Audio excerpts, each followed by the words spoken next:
सबसे पहले बुलेटिन में आपको बताएंगे, नैब नवाज शरीफ के खिलाफ कुछ साबित नहीं कर सका। इमरान खान वफाकी काबीना के इजलास में नैब पर बरस पड़े। मरीम नवाज ने बड़ा दावा कर दिया। लीपा में जलसे से खिताब में मरीम नवाज ने कहा कि इमरान खान नैब को कोसने के बजाय अपना आमाल नामा देखें, वोट मांगने के बजाय नमाज बिछाओ और अल्लाह ताला से माफ़ी मांगो। उन्होंने कहा, इमरान खान कश्मीर आकर अपना वक्त ज़ाया करने की ज़रूरत नहीं। काबीना के इजलास में जिसकी सदारत सिलेक्टेड आज़म कर रहा था, वो कहता है कि वो नैब के खिलाफ इमरान खान बहुत बोला। नवाज शरीफ और मुस्लिम लीग नून पर कोई इल्जाम साबित करने में कामयाब नहीं हुई।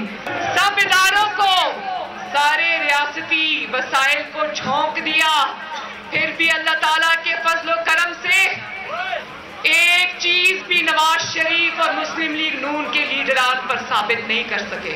इमरान खान को ये कहना चाहती हूँ, नैब को कोसने की जरूरत नहीं है। अगर कुछ करने की जरूरत है तो अपने अमाल की तरफ देखो।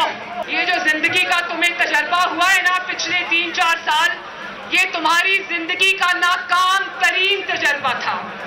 और अब बजाय आजाद कश्मीर में आकर वोट मांगने के, जाए नमाज बचाओ और अल्लाह ताला से माफी मांगो। लीपा वैली क्या कह रही है? लीपा वैली कह रही है, आटा चोरो, चीनी चोरो, जान चोरो। कि तुमने इन 3 सालों में पाकिस्तान की तरक्की को रिवर्स गियर लगा दिया है, तो क्या आप राजा फारूक हैदर साहब की शिप में जो कश्मीर